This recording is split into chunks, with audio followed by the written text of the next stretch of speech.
Bien, écoutez, je vous propose donc de commencer. Bonjour mes amis, bienvenue donc à ce webinaire qui est consacré à un sujet qui va être de plus en plus important dans les années à venir, c'est-à-dire tout ce qui concerne donc les objets, les capteurs, les machins, les moyens pour les relier. C'est, j'en suis absolument convaincu, la quatrième génération du système d'information. On ne va pas revenir sur les trois précédentes, mais celle qui nous attend n'est pas simple du tout parce qu'on va devoir probablement revenir à des méthodes et des pratiques qu'on avait un peu oubliées et de se rapprocher probablement des machines proprement. Alors, si vous le voulez bien, donc je vais partager mon écran de manière à ce qu'on puisse regarder donc la présentation que je vous ai préparée. Alors, il s'agit donc des objets communicants.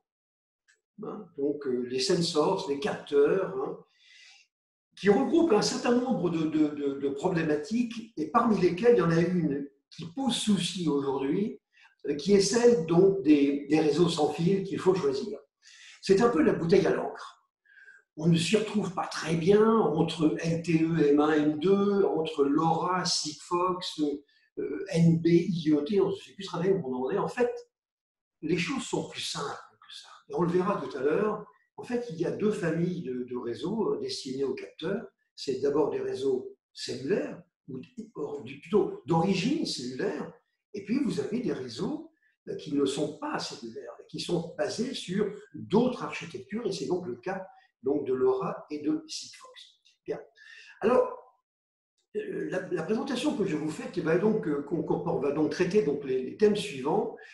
On va rappeler un peu ce que sont donc les objets communicants aujourd'hui. À mon avis, très mal appelé IoT, c'est une erreur. Pourquoi c'est une erreur? Eh bien parce que I, ça veut dire Internet. I, Internet des objets, des choses.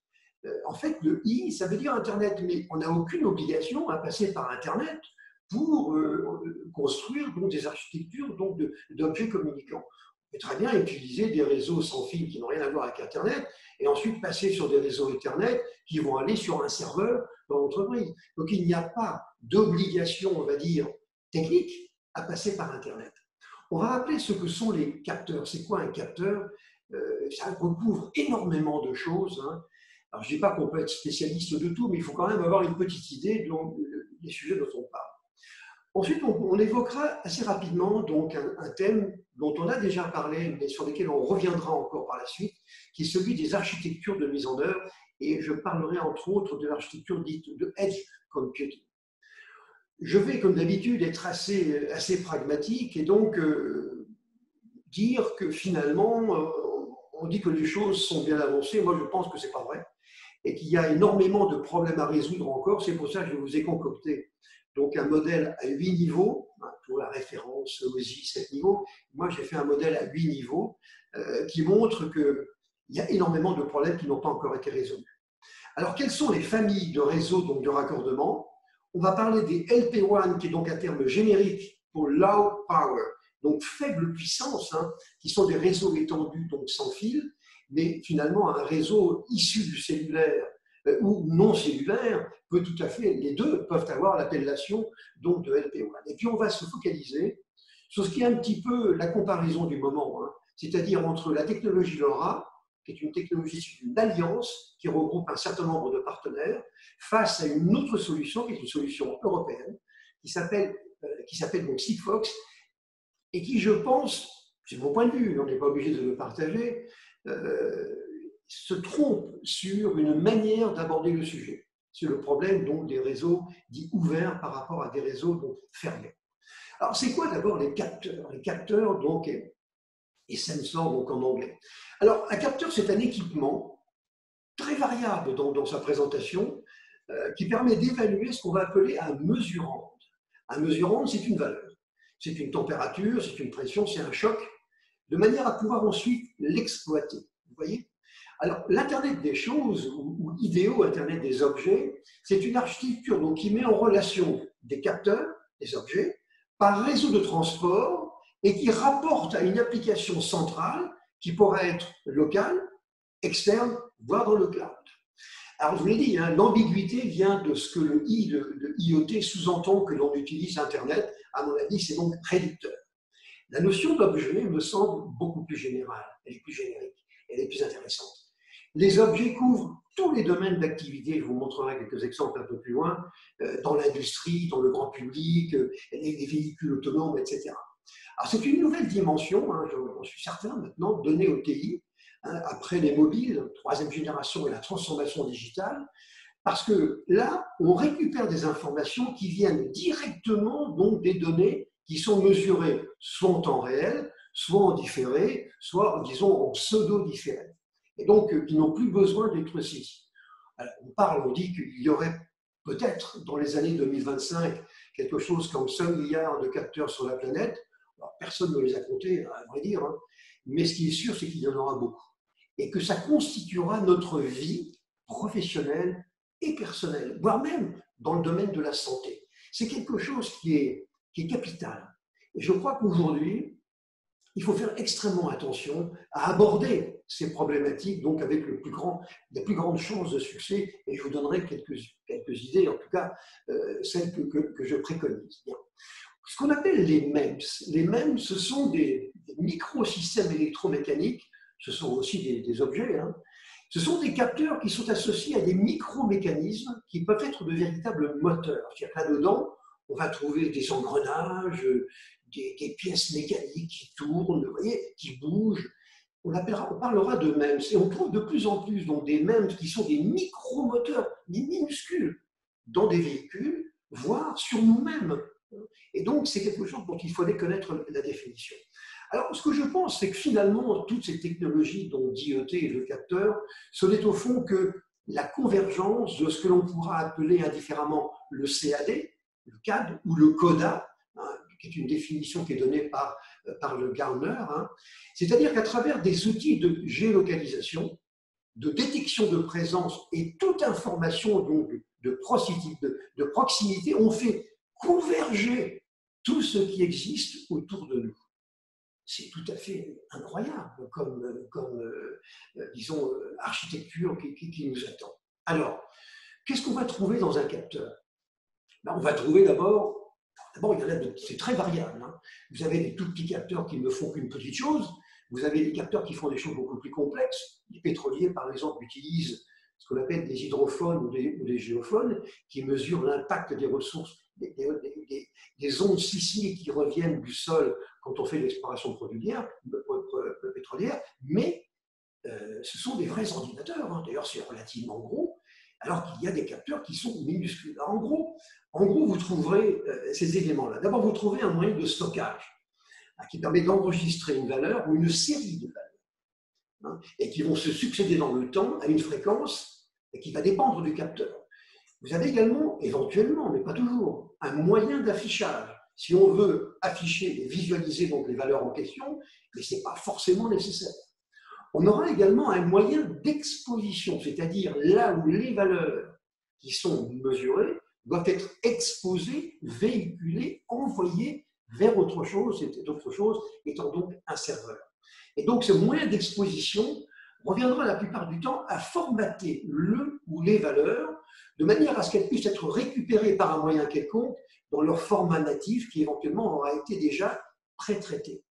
C'est une interface de connexion, bien sûr, pas nécessairement, hein, cellulaire, hein, interface de connexion avec un réseau externe, de manière à ce que la valeur puisse être émise à destination d'un serveur pour des fins de consolidation et de traitement. Et enfin, c'est une capacité de pré-traitement, c'est ce que je viens de dire, ou de traitement. La tendance voudrait que le maximum de choses se fassent à l'endroit même où sont générées les données plutôt que de les envoyer à l'état brut à un serveur dédié. Je vais évoquer à l'instant le cas donc, des pétroliers qui font des recherches sismiques et qui envoient donc des ondes sonores dans le sol. Eh bien, quand les hydrophones ou géophones récupèrent les informations qui viennent du sol, ils font ce qu'on appelle un pré-traitement sismique.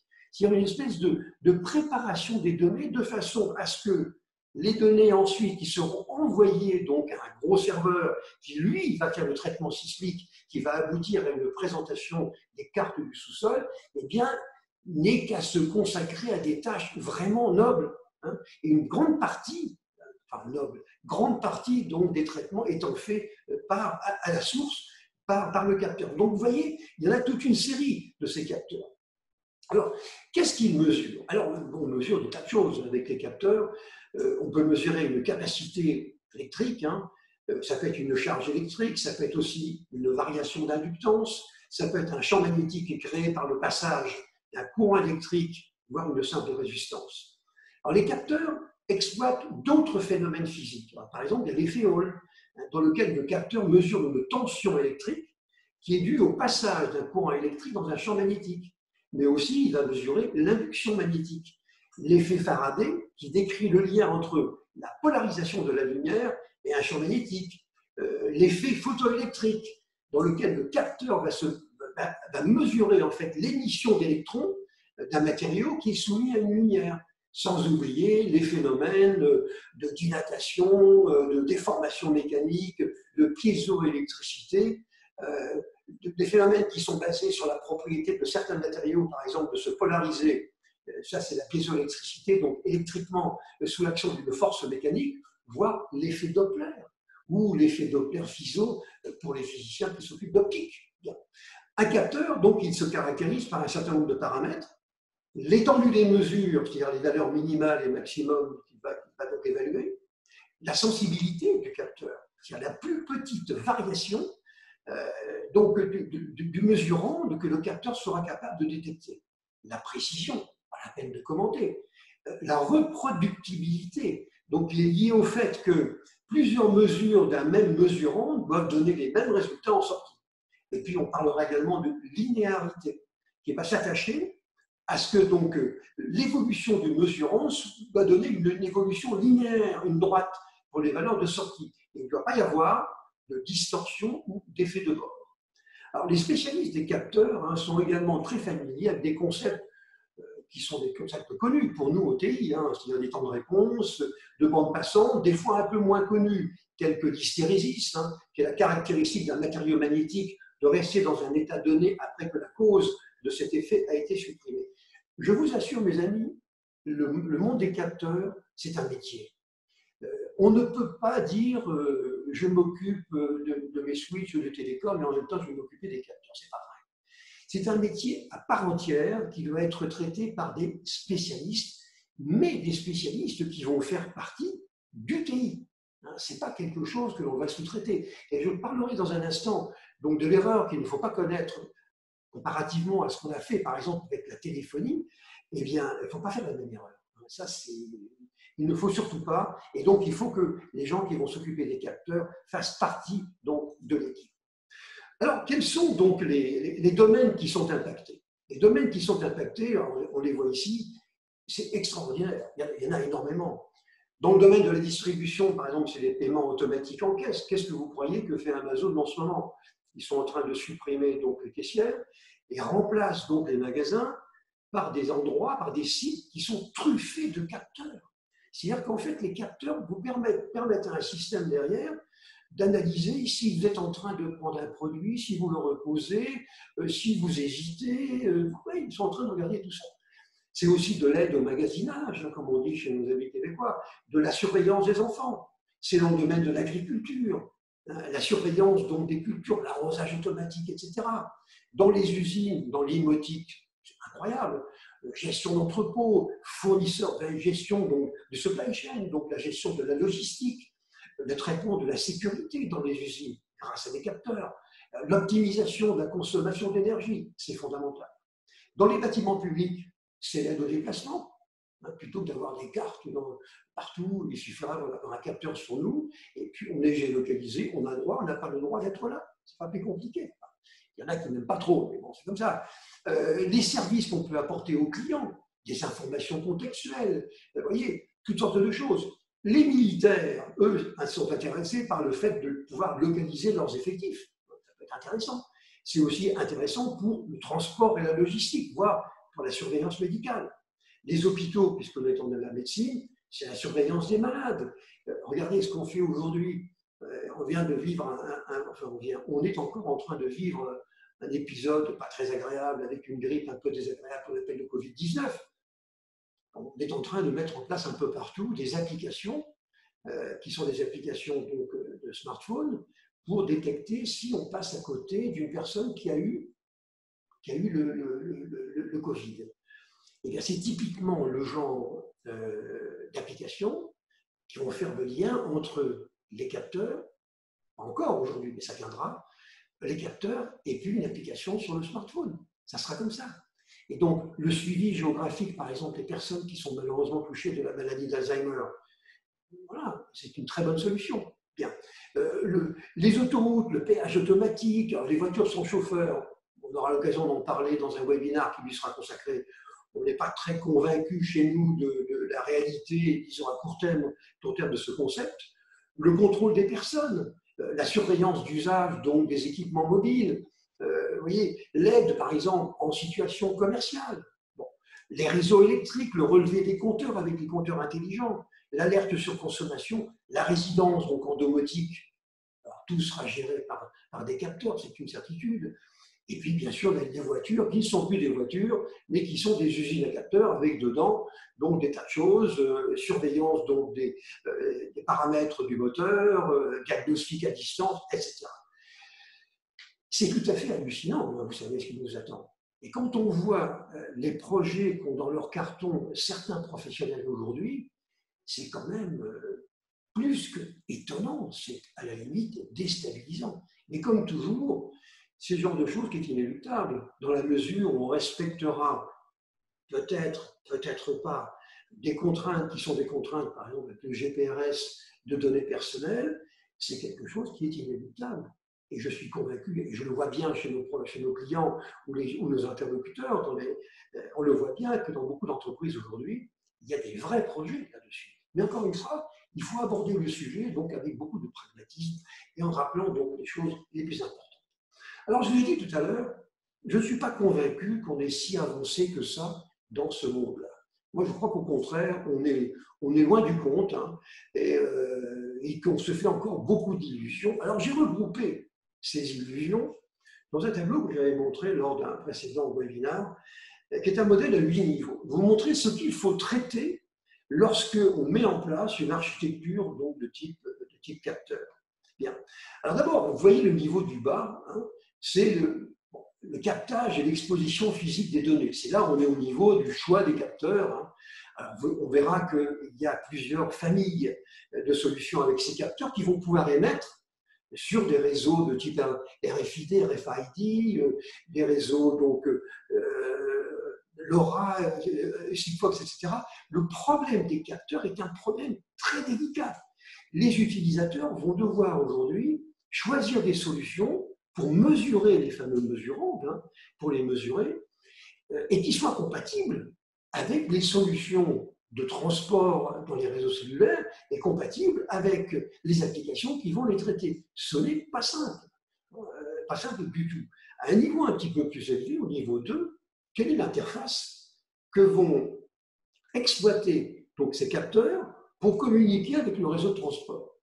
Je vous l'ai dit, ça peut être un réseau de type filaire, pourquoi pas Ethernet, ou ça peut être un réseau sans fil, et il y en a différentes formes. Pas simple non plus.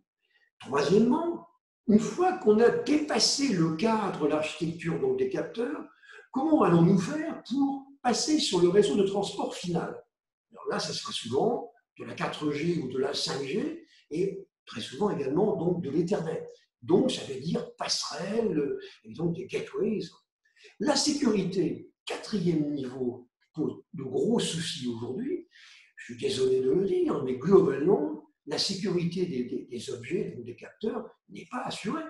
Ou elle est assurée très mal. Et beaucoup de clients aujourd'hui doivent implémenter dans les couches hautes de leurs applications des processus justement pour traiter la sécurité donc, de ces capteurs. Je pense par exemple aux enregistreurs donc automatiques et intelligents pour les électriciens. Enfin, vous voyez, tout ça, on est encore au début. Hein, encore au début, et donc il va falloir encore développer pas mal de choses.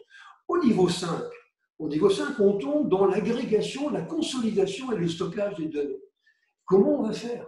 D'abord, le stockage des données, ça veut dire quoi? Ça veut dire gestion de fichiers. Qu'est-ce que l'on va prendre comme solution de gestion de fichiers? Je ne suis pas ici au niveau des bases de données, je suis dans la gestion de fichiers, donc gestion physique. Est-ce que je mets ça dans un cluster? Est-ce que je mets ça dans un gros système voyez, donc, traditionnel?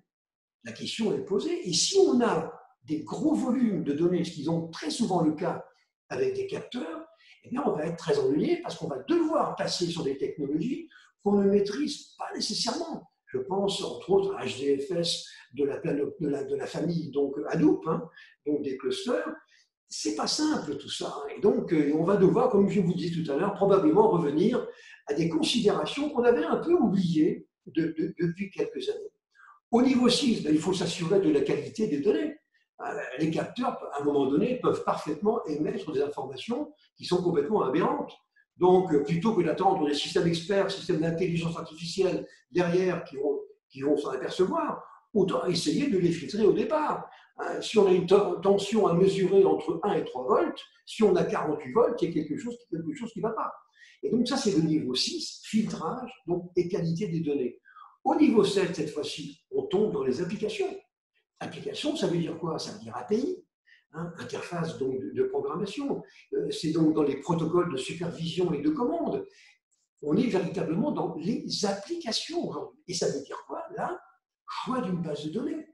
Je sais que parmi vous, il y a un grand électricien canadien qui a eu récemment donc, un choix à faire sur la base de données qui devait équiper 400 000 capteurs. Il faisait le choix entre deux types de bases de données, une base de données de type time series, c'est-à-dire basée sur le temps, hein, et puis une base de données de type clé-valeur. C'est un vrai problème. Et ce n'est pas quelque chose qui va se trouver dans une pochette surprise, ça n'a rien d'évident. Et enfin, tout ça, ça doit tourner, ça doit être accessible par quoi? Par des tablettes, par des smartphones, par des postes de travail. C'est vraiment quelque chose de compliqué, hein, et ce n'est pas quelque chose de simple, hein, et qui va nécessiter donc des compétences nouvelles. C'est pour ça que je suis un petit peu pessimiste. On est en train de progresser, c'est incontestable. Mais on va dire que la maturité dans le monde des objets, ce n'est pas avant 5 ans, voire 10 ans. Quand on aura les standards bien établis, suivis par tout le monde, et à ce moment-là, on pourra peut-être commencer à respirer. On a un peu le sentiment, si vous voulez, qu'on est en train de vivre aujourd'hui un peu la période qu'on a vécue au début des mobiles, hein, des téléphones, des smartphones. Au début, quand on développait des applications, on développait pour un téléphone, et pas pour une gamme, pas pour un système d'exploitation. Et ça a changé après. Mais au début, c'était comme ça. Et je pense qu'on est à peu près donc, à ce niveau actuellement, et on a encore beaucoup donc, de problèmes à résoudre. Alors, sur les architectures, je voulais vous rappeler, parce que je crois que vous connaissez ça très bien, l'architecture star du moment, la plupart des architectures qui seront implémentées dans les systèmes de type IoT, donc avec objets, seront des systèmes qui seront basés comme ça. C'est-à-dire, vous allez avoir, mettons, des usines, des établissements, dans lesquels vous allez avoir des capteurs, des milliers, des dizaines de milliers de capteurs. Bon. Vous allez avoir un certain nombre d'établissements comme ça. Chacun de ces établissements ne va pas nécessairement remonter directement au serveur qui va faire le traitement. Il y aura bien souvent des niveaux intermédiaires. C'est pour ça que l'on parlera de edge computing. Pourquoi? Parce qu'un certain nombre de traitements vont être effectués à la frontière, au plus près des générateurs et de ceux qui génèrent les données. On parlera, ici vous avez quelques exemples, hein. Vous avez un niveau 1 avec le stockage donc, local donc, des capteurs. Vous voyez, ça pose des questions en matière donc, de gestion de fichiers. Vous avez donc des capteurs. Et puis, vous avez ces capteurs qui vont remonter à travers, mettons, un réseau de type LP1 sans fil vers un premier niveau de consolidation. Généralement, ça va être fait pour traiter des problèmes, donc, on va dire, de cohérence et de qualité donc, des données. Et puis, vous avez tous vos établissements qui vont donc travailler localement et prendre à sa charge le maximum d'informations, donc de traitements effectués localement. Ensuite, on va faire remonter ça bien souvent vers un niveau régional. Ça sera le premier niveau régional, le niveau edge, Donc ce ne sera plus le edge local, mais cette fois-ci le edge régional. On le voit ici sur la partie droite et en vert de ce schéma. Et donc on fait remonter les données et on fait un deuxième niveau de traitement. Et donc en regroupant les données qui sont émises par les différents sites, usines et établissements. Et ce deuxième niveau va faire remonter, et en final, donc après traitement, il va faire remonter donc des fichiers vers le niveau central qui, lui, va être chargé donc du traitement final. C'est ça une architecture. Sinon, d'abord c'est très difficile, faire remonter tous les capteurs directement, il peut y en avoir des centaines de milliers, voire même plus des millions, remonter directement vers une intelligence, on va dire, centrale, c'est quand même pas très crédible. Je pense que le futur, il est beaucoup plus marqué vers ce genre d'architecture, c'est-à-dire donc architecture de type edge computing avec 1, 2, 3 niveaux. C'est vous qui voyez, d'autant plus que, et je vous précise, c'est qu'on n'est pas nécessairement dans des familles de capteurs qui sont homogènes. Vous pouvez avoir des capteurs de température, des capteurs de sécurité, des capteurs de ceci, des capteurs de cela. Vous pouvez peut-être avoir 250 familles de capteurs différents. Et donc, si tout ça, ça remonte allègrement vers un système central unique, ça posera des problèmes de traitement. Et donc, il vaut mieux commencer par faire un premier un décrassage local, voire un décrassage régional, avant d'envoyer tout ça donc, à la plateforme centrale. Edge computing est évidemment une technologie donc, du futur. Bon, maintenant, dans la deuxième partie de ma présentation, je vais vous évoquer donc l'un des aspects, j'ai bien dit l'un des aspects donc des objets, c'est celui des réseaux. On ne parle pas ici des systèmes d'exploitation, mais on pourra en parler également et on y reviendra lors d'un prochain donc, webinaire. Et là, on va s'intéresser simplement aux réseaux liés à ces objets. Alors, c'est un choix difficile. Alors, j'attire votre attention vraiment là-dessus.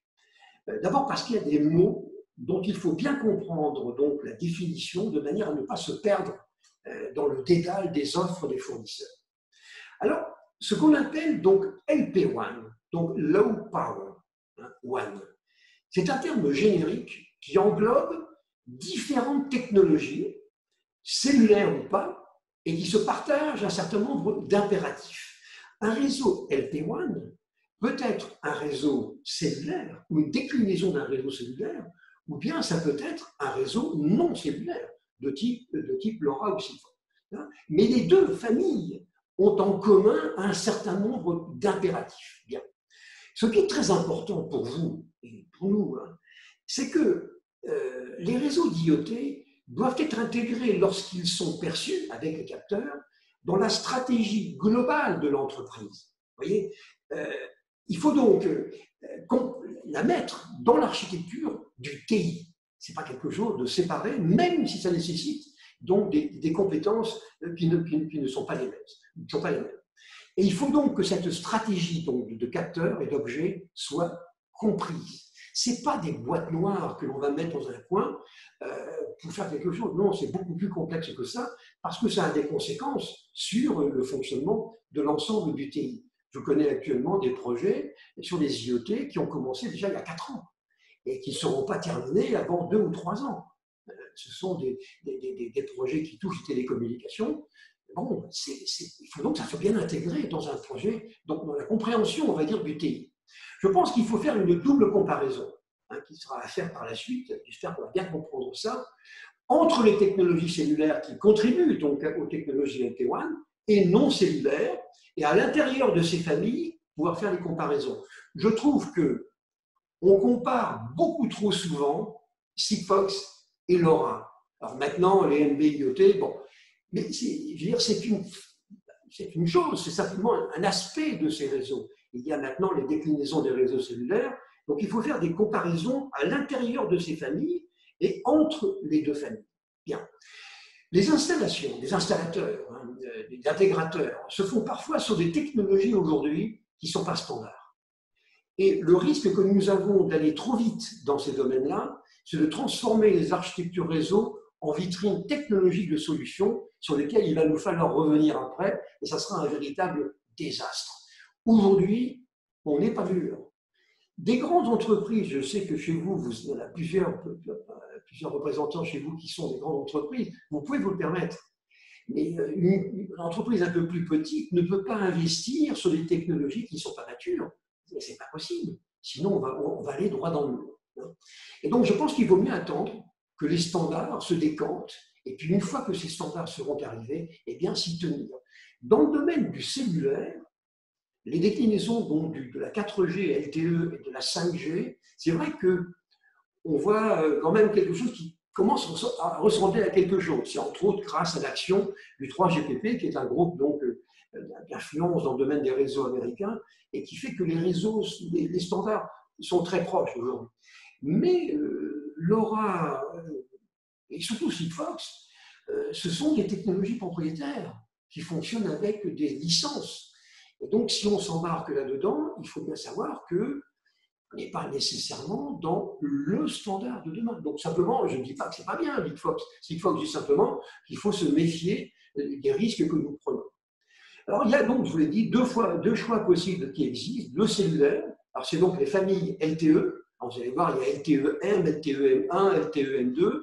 C'est maintenant la même déclinaison qui se fait donc avec l'arrivée de la 5G, mais comme la 5G est seulement en période, on va dire, d'installation, hein, c'est simplement le début maintenant. Disons que c'est surtout dans la 4G où on va trouver des solutions qui sont véritablement crédibles avec des objets, ou alors les technologies non cellulaires, telles que LoRa ou Sigfox. D'après EBIA Research, donc, qui est un organisme d'observation, en 2026, les cellulaires de type LTE-M et NB-IoT, l'NB-IoT, c'est les bandes étroites, devront représenter à peu près 60% donc, du marché. Ça, c'est pour tout ce qui est cellulaire. Et les non-cellulaires devraient représenter 40%. Cela dit, dans les technologies, donc les installations qui ne sont pas cellulaires, eh bien, Sigfox devraient eux-mêmes représenter 80%. Donc, ce sont vraiment les deux technologies les plus représentatives, celles qui ont d'ailleurs été à l'origine du mouvement de ces capteurs. Alors, les maîtres d'œuvre doivent être intégrés aux équipes réseau. C'est mon point de vue. Faire une équipe capteur séparée, je pense que c'est une erreur. On peut imaginer une structure, on va dire matérielle, de gens qui vont s'occuper de la typologie des capteurs, leurs caractéristiques, etc.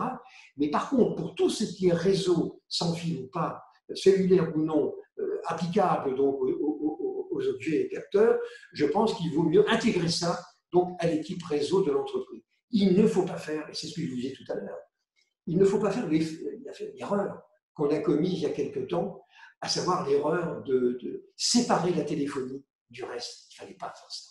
C'était une erreur. La téléphonie fait partie du TI. Et pour avoir séparé les deux pendant longtemps, on a créé finalement non pas une barrière, mais en tout cas une distinction forte qui s'est retrouvée dans l'efficacité des systèmes que nous avons montés. En plus, il ne faut pas fonctionner de manière parcellaire. Il faut donc faire un schéma directeur de toute la connectique capteur-objet sur le long terme.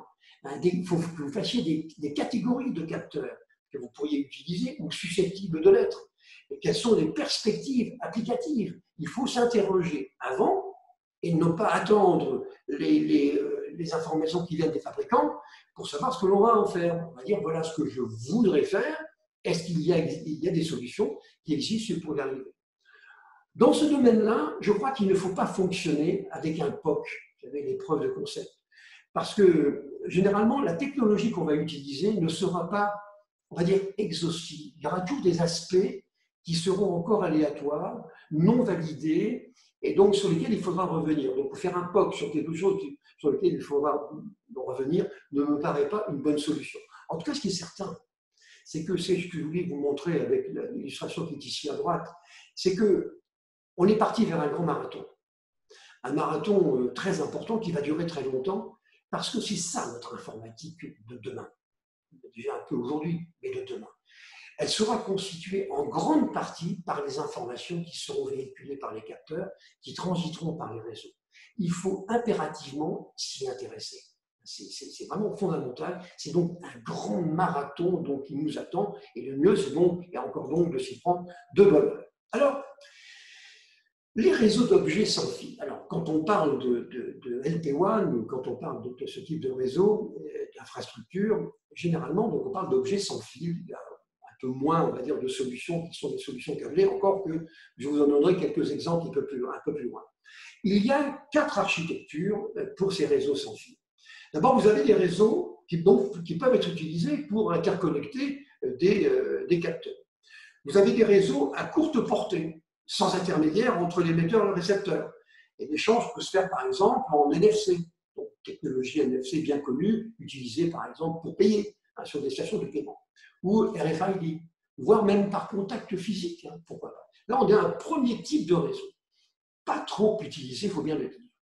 Ensuite, une deuxième famille de réseaux, ce sont les réseaux à portée moyenne, qui eux passent par un routeur ou un hub, qui est lui-même connecté à Internet et qui constitue l'interface d'accès à Internet, si on utilise Internet.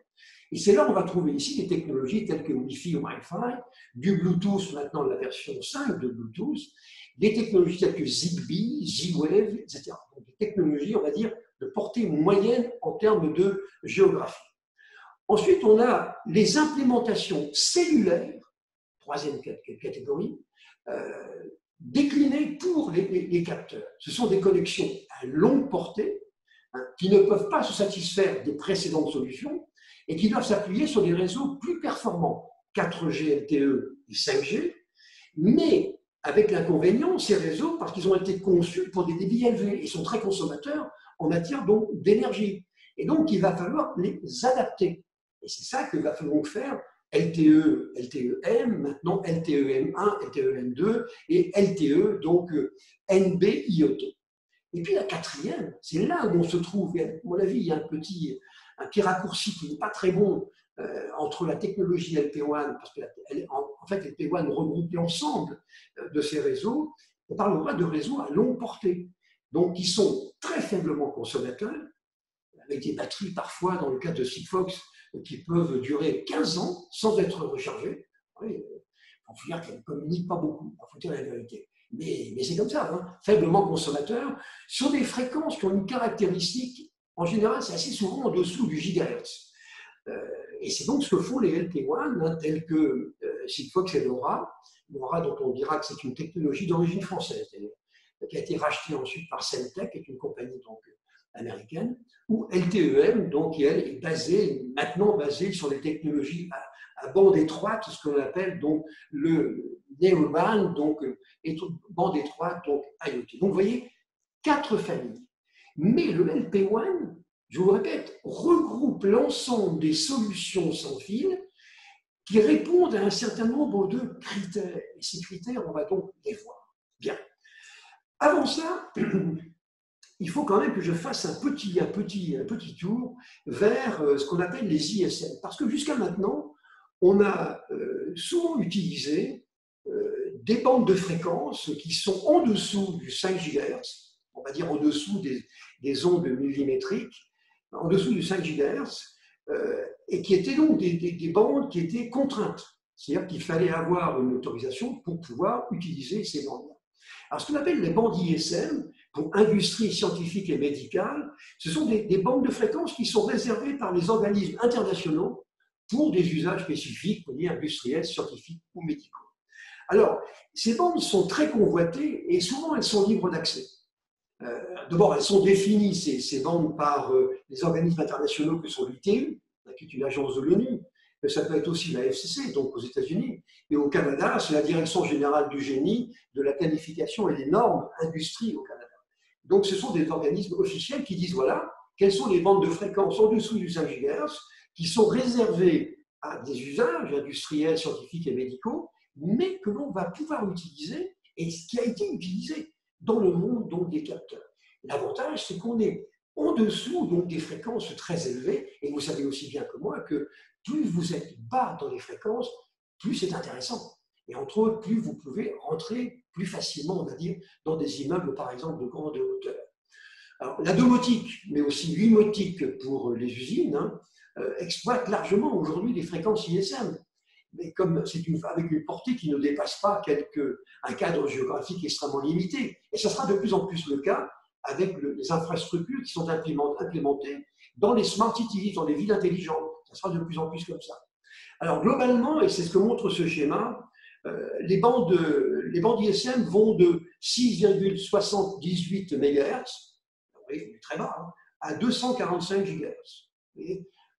Bon, c'est un spectre très étendu, sachant que dans ce spectre très étendu, il n'y a que quelques faibles bandes qui sont effectivement réservées. Et je vous ai montré sur ce schéma, entre 433,92 MHz et 5,8 GHz, eh bien, vous avez une première bande de 1,8 MHz, qui est indiquée ici, ensuite une bande de 7 MHz, mais qui est beaucoup plus lointaine, qui va plus loin, une bande de 26 MHz, etc. Ça, ce sont des bandes qui sont réservées donc, à ces usages particuliers, donc industriels, scientifiques et médicaux. Bon. Alors, pour pouvoir utiliser cet ISM, ça sera de moins en moins le cas demain, mais aujourd'hui, c'est encore comme ça. Des contraintes techniques sont imposées donc aux intégrateurs. Il faut respecter ce qu'on appelle un rapport cyclique de 10%, c'est-à-dire qu'on occupera à plein, avec le maximum du signal, seulement 10% du temps de la période du signal. Et le rapport cyclique, c'est le rapport entre la durée du phénomène, le temps pendant lequel il a une valeur maximum, et sa période. Vous voyez, le rapport petit t sur grand t, qui s'exprime par une valeur entre 0 ou 1 ou un pourcentage. Alors, ce n'est pas une norme, hein, et ça concerne surtout les Européens qui n'ont pas des dispositifs de listen before talk, par exemple, qui existent aux États-Unis, ou d'autres qui sont à disposition dans les architectures.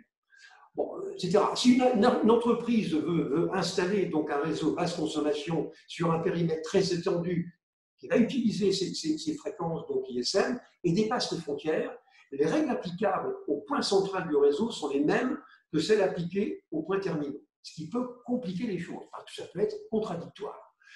Et autre contrainte, enfin, qui concerne surtout donc les réseaux, donc LP WAN non cellulaires, LoRa et Sigfox, eh bien, elles ont besoin d'un certain niveau de qualité de service, et qui n'est pas garanti par les bandes ISM. Et donc, ça voudra dire qu'il va falloir développer du code qu'on va implémenter sur nos serveurs à différents niveaux, par exemple de mon architecture Edge, pour pouvoir traiter cette garantie, qui n'est pas prise en compte là-dedans. Donc ça, c'est un usage ISM, mais qui va quand même, à mon sens, on va dire, se réduire par la suite. Alors, donc, quelles sont les technologies? Eh bien, celles que vous pouvez utiliser et mettre en œuvre. La première, c'est donc les technologies issues du cellulaire. LTE 4G, ce n'est pas adaptable aux capteurs, ce n'est pas possible. Donc, le 3GPP, l'organisme de normalisation, a proposé donc un standard qu'il a appelé LTE-M, donc qui est plutôt adapté donc, à ces capteurs. Alors, ça a été LTE-M1 et puis LTE-M2 maintenant, qui intègre d'ailleurs la technologie donc, NB-IoT sur laquelle je reviens dans un instant.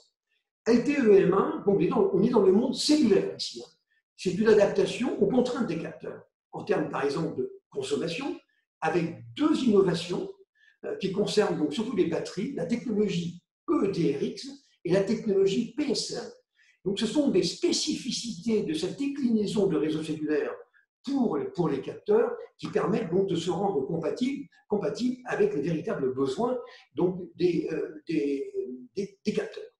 La spécification, donc LTE-M1, réduit la bande passante d'un canal LTE qui était de 20 MHz à 1,4 MHz pour un débit montant qui est de 375 kilobits par seconde et descendant de 300 kilobits par seconde en mode, donc, en mode FDD, donc semi-duplex. LTE-M2, qui correspond aux releases 13 et 14 donc de LTE-M, donc préconisé par le 3GPP, il baisse encore les valeurs de LTE-M1 avec une bande passante qui est de 200 kHz et des débits qui sont en montée et descente de 50 et de 40 kbps par seconde. On descend vers des capteurs quand même moins complexes, moins performants. LTE1, LTE-M1 est encore une solution qui est riche, mais je vous dis, PSM et EDRX sont là pour la rendre compatible. Normalement, LTE-M exploite des fréquences de type LTE, classique. Hein. La question de l'usage des bandes ISM, comme Sigfox et LoRa l'ont fait jusqu'à maintenant, est tout à fait envisageable. Et maintenant, tout ceci est transposable, on va prendre un peu de précaution et attendre un petit peu, donc avec la 5G. Donc, vous voyez, on va simplement se souvenir de quoi? Eh bien, de technologies cellulaires adaptées donc au monde des capteurs, avec, on va dire, trois grandes versions, enfin, c'est trois grandes versions, M1, M2 et NB, donc IoT, en fonction des besoins et surtout des capteurs que j'aurai au bout. C'est bien ça qu'il faut comprendre. Bien. Donc d'abord, technologie donc, issue du cellulaire. Ce qu'on appelle la technologie NB-IoT pour bande narrowband, donc pour la bande étroite. La bande étroite étant donc de 200 kHz, c'est un standard donc 3GPP qui est sorti en 2016 et qui est très récent, qui se développe aujourd'hui. Alors, c'est surtout pour des capteurs qui émettent souvent avec des très faibles volumes. Et d'ailleurs, la technologie Sigfox n'est pas du NB-IoT standard, mais c'est un dérivé, on va dire, c'est une technologie propriétaire, mais c'est pratiquement la même chose, sauf que ce n'est pas le standard. C'est une alternative donc NB-IoT donc aux déclinaisons des réseaux cellulaires qu'on a évoquées à l'instant. Alors, il y a différentes solutions. Hein. Vous avez le CAT-NB, CAT-NB1 ou CAT-N1. Et donc, ça correspond aux releases, comme je vous l'ai dit tout à l'heure, donc 13 et 14 donc, du 3GPP. L'avantage, c'est que c'est une technologie dont on ne pourra pas se passer. Pourquoi? Parce qu'elle étend l'usage finalement du LTE-M traditionnel cellulaire pour les objets à des très grandes flottes de capteurs de plus de 20 000, mais ça peut aller jusqu'à 50 000 donc, devices capteurs.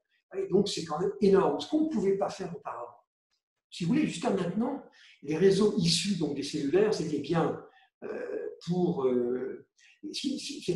certains types de capteurs en dessous d'un certain nombre, mais s'il y en avait énormément, des centaines de milliers, voire des millions, c'était plutôt vers les technologies LoRa ou Sigfox que l'on allait. Mais avec ça, avec NB-IoT, qui est donc en fait une version nouvelle donc, de LTE, maintenant, eh bien, on va pouvoir traiter ce genre de choses. Pour la petite histoire, la modulation qui est utilisée en entrée, c'est du FDM qu'on trouve un peu partout, et pour les communications sortantes, c'est du FDM. Le gros avantage de cette technologie NB-IoT, donc telle qu'elle est implémentée dans LTE-M, eh bien, c'est sa pénétration dans les immeubles et les sous-sols. Les capteurs ne sont pas nécessairement à l'extérieur de l'immeuble. Hein. Souvent, c'est dans les sous-sols, dans les caves, et ça rentre très bien. Il faut reconnaître que la technologie NB-IoT permet donc de rentrer là-dedans. En plus, on a une faible consommation et une gestion qui est très efficace donc, de l'énergie. Bon, une architecture de réseau qui est optimisée, c'est vrai, ça c'est un peu la tarte à la crème. Hein.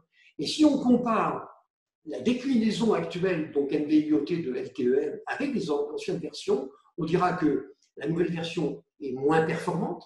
Et il faut comparer NB-IoT, LTE-M avec les solutions Sigfox et LoRa. Hein, la comparaison avec LTE-M, c'est simplement pour la beauté du geste. En fait, elle n'est pas très intéressante. C'est surtout avec les capteurs de type LoRa ou Sigfox. Ce n'est pas très adapté aux applications qui ont besoin d'une réactivité très élevée. Le temps de réponse, la latence, peut être de plusieurs secondes. Donc, ça peut être incompatible avec certaines applications. Ce n'est pas adapté, bien sûr, à la voix et au mobile, encore que dans la release 14 de NB-IoT du 3GPP, il y a des choses quand même qui sont intéressantes là-dedans, mais qui ne sont pas fondamentales. La sécurité qui est implémentée est a priori moins sophistiquée qu'avec LTE et 5G, mais elle est suffisante. On peut faire de l'authentification de devices, on peut gérer la confidentialité des usagers, RGPD, hein, intégrité des données, etc. Donc c'est une technologie qui est fondamentale, mais qui concerne des gros volumes. Si vous avez des volumes moins importants, ça sera plutôt sur LTE-M traditionnel, décliné en M1 et M2. Bien. Deuxième famille, donc vous voyez, deuxième famille donc de réseaux, ce sont des réseaux de moyenne portée. Alors, on en parle de moins en moins, encore que ils ne sont pas morts du tout. Hein. Alors, je vais vous représenter ici sur on va dire, sur le modèle donc, à 7 niveaux donc, du modèle OSI, hein, physique jusqu'au niveau application, un certain nombre de ces solutions de réseaux à moyenne portée. Il y en a qui sont des réseaux sans fil, par exemple XB, qui est une marque de Digi donc, internationale qui permet de connecter les capteurs en mode radio. Vous avez Zigbee, qui est un protocole radio comparable un peu à Bluetooth. Vous avez Z-Wave, donc, qui est un protocole qui est nativement conçu pour des transferts à faible bande passante, ce qui est bien le cas évidemment donc, des capteurs. Et puis vous avez aussi la variante sans fil de M-Bus, qui est une spécification plus européenne. Alors j'insiste sur le Zigbee, par exemple, le numéro 1 mondial des équipements électriques aujourd'hui, vous savez, les prises de courant intelligentes, tout ça, et ils utilisent Zigbee. Donc, ce n'est pas une technologie has-been. Mais vous avez aussi, dans ces réseaux de portée moyenne, vous avez également donc, des réseaux filaires. Alors, Ethernet, surtout avec la version PoE, c'est-à-dire avec une alimentation des capteurs qui se fait par le réseau et pas par une prise électrique, donc restera la star, mais vous avez également HomePlug, qui est une spécification pour des communications qui utilisent donc des fils électriques, l'électricité. Vous avez l'offre Home DNA qui est moins connue, mais qui est adaptable a priori à n'importe quel réseau physique. Vous avez HomeGrid, ce qu'on appelle G.HN, qui est une famille de standards pour les réseaux résidentiels qui est préconisée par l'organisme international ITU. Et puis vous avez aussi Longworks, qui est déjà employé pour des applications, par exemple, de contrôle de bâtiments, de domotique ou d'imotique. Et sur le schéma que vous avez ici, vous avez les fonctions qu'assurent ces différentes solutions en fonction des fonctions qu'elles assurent en fonction, c'est le cas de dire, des différents niveaux. Des fonctions de transport, des fonctions de session. Voilà, c'est encore une autre solution. Et les spécialistes réseaux qui vont s'occuper de tout cela vont devoir avoir une connaissance donc importante là-dedans. Maintenant, il y a les réseaux non cellulaires, ceux qu'on appelle à tort, donc les LP1. Les LP1, je vous l'ai dit tout à l'heure, ça englobe plusieurs aspects. Les réseaux dits non cellulaires, ce sont des réseaux à une très longue portée, faiblement consommateurs, qui sont optimisés pour transporter des trames courtes émises par un très grand nombre de capteurs. Ils sont autosuffisants, ils sont alimentés par batterie. Les critères, faible bande passante, adaptés donc à des volumes extrêmement réduits. Cette fois-ci, on va parler de quelques dizaines ou centaines d'octets par émission, mais pas plus. Les batteries que vous allez utiliser sont des batteries longue durée, entre 5 et 15 ans sans avoir à les changer. La couverture géographique, c'est un campus au minimum, c'est typiquement à peu près, on va dire, de 3 à 50 km, c'est quand même assez important, et des débits qui vont de 0,1, on va dire 100 bits par seconde, jusqu'à quelques centaines de kilobits par seconde. On est évidemment très loin, donc des chiffres qui sont annoncés sur les réseaux que nous connaissons. Et puis en plus, très faible coût des composants et équipements qui sont liés. Donc ce sont des réseaux de très très grand volume, de portée très importante en termes géographiques, qui consomment très peu et que l'on alimente avec des batteries qui sont à changer une fois tous les 10 ou 15 ans. Alors, il y en a deux qui sont vraiment très importants. Le premier, c'est donc LoRa. LoRa est une technologie qui vient de l'alliance LoRa, Long Range, qui joue donc l'ouverture, c'est une communauté. Alors, il y a deux aspects dans cette offre de LoRa. Vous avez le réseau proprement dit et le protocole. LoRa, c'est une technique de modulation radio, et LoRaWAN, c'est le protocole de niveau MAC qui est fondé sur cette technique de modulation radio. C'est un réseau donc, qui exploite une technologie à étalement de spectre sur la bande ISM, vous voyez. Et l'étalement de spectre, j'en ai rappelé la définition en bas, c'est ce qu'on appelle aussi le saut de fréquence, c'est-à-dire qu'on dispose d'une bande de fréquence qui est composée donc, en sous-bande. Eh bien, j'émets la première fois sur la première sous-bande, ensuite sur la deuxième, ensuite sur la troisième, etc. jusqu'au bout, et ensuite je reviens au début. On dit qu'on étale le spectre par saut de fréquence. Bien.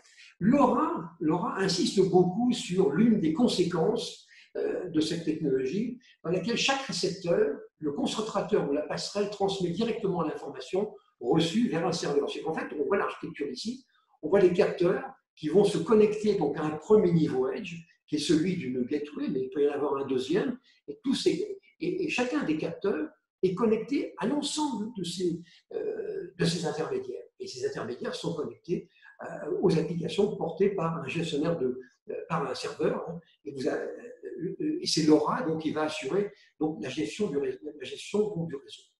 Bon, ça c'est une technologie donc, qui est très pratiquée. LoRa, dans le cas de LoRa, l'intelligence du réseau est fortement donc, déportée vers le serveur central.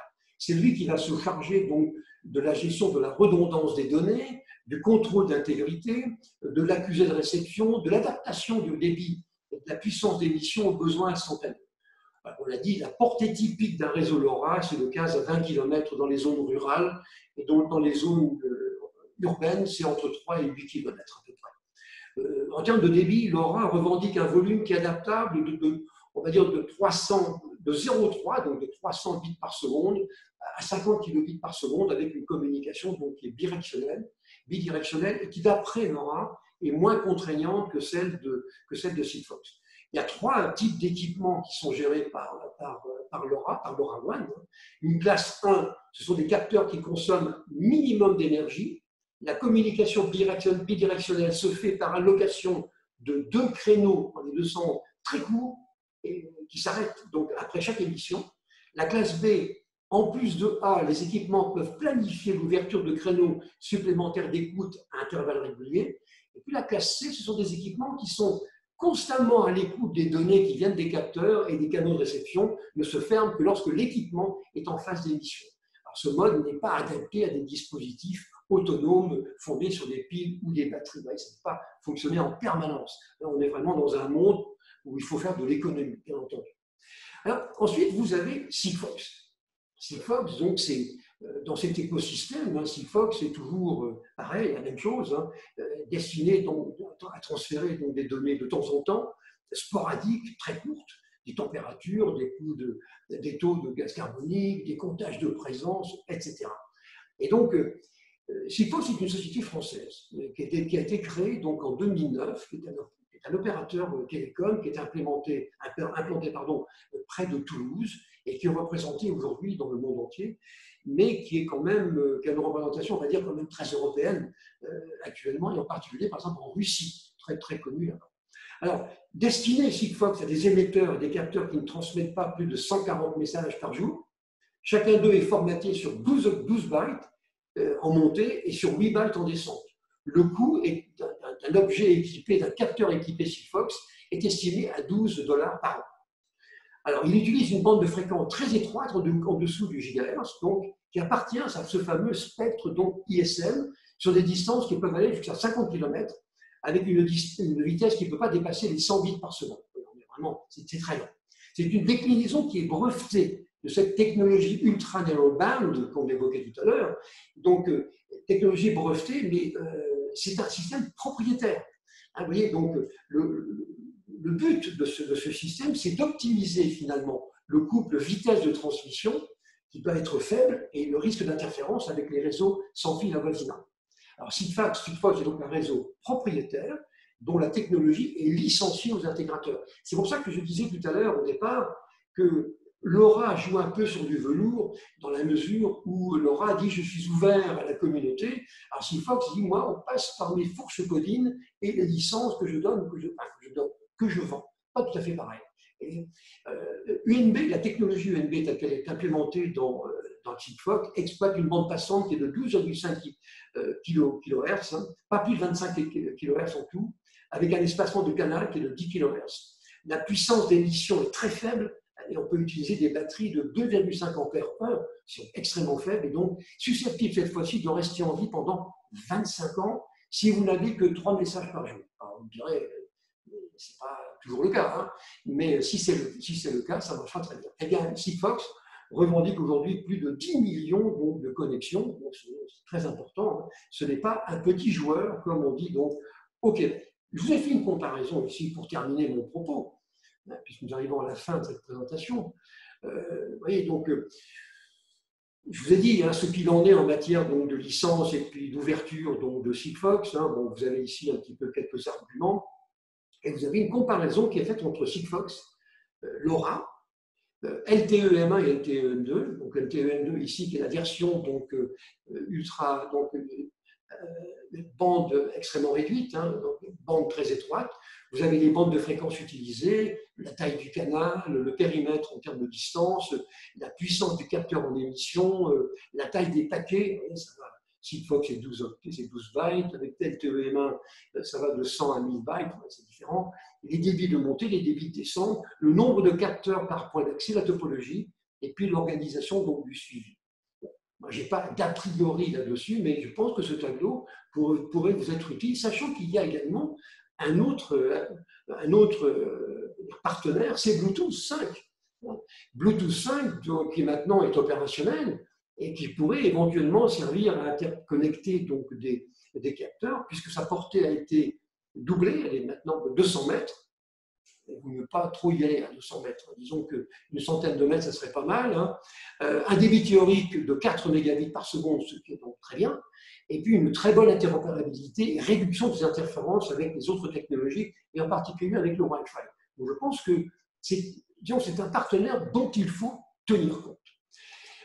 Moi, je crois que dans le futur, on va terminer avec ceci, toutes ces technologies vont pas céder la place, mais vont être de plus en plus, on va dire, matinées de technologies logicielles, ce que l'on va appeler donc le mode SDR. Alors, on n'y est pas encore tout à fait. C'est-à-dire Software Defined Radio, donc des solutions qui sont implémentées sous forme de logiciels, sachant que le capteur pourra donc changer sa technique de modulation, le spectre des fréquences, les bandes passantes utilisées, les protocoles d'accès, les techniques de codage et de décodage, les algorithmes en termes de sécurité, de chiffrement, déchiffrement, etc., en fonction des conditions d'usage à un moment donné. Au fond, c'est exactement ce qui se passe avec les SD-WAN dans les réseaux traditionnels. Je pense que c'est l'avenir. On n'y est pas encore tout à fait, et peut-être cela vaudrait-il la peine d'ailleurs d'attendre quelques journées, quelques mois, voire pourquoi pas des quelques années, avant de se lancer là-dedans. Je crois que l'avenir, il est véritablement, comme pour les SD-WAN, donc dans des réseaux de capteurs, mais paramétrables du point de vue logiciel, et non pas bloqués sur une technologie qui est scanée, pour laquelle on aura pu se tromper. Voilà donc ce que je voulais vous dire, chers amis. Donc, comme je vous le disais, nous faisons donc d'abord, cette présentation sera disponible sur notre réseau dès demain matin, ou probablement ce soir d'ailleurs, et vous pourrez la récupérer ou la revoir si vous voulez. Hein. Elle est enregistrée, bien entendu. Vous avez ici, sur ce tableau, la totalité des webinaires que je vais vous assurer pour vous d'ici le 18 décembre. Il y en a un chaque semaine. La semaine prochaine, on va parler de runtime moderne, c'est-à-dire en fait les plateformes d'exécution rapide, que ce soit en PHP, en Java ou plutôt la technologie LLVM. On parlera tout un tas de sujets qui nous amènent jusqu'à la fin décembre, enfin jusqu'au 18 décembre, avec des sujets un peu on va dire, actuels. Hein.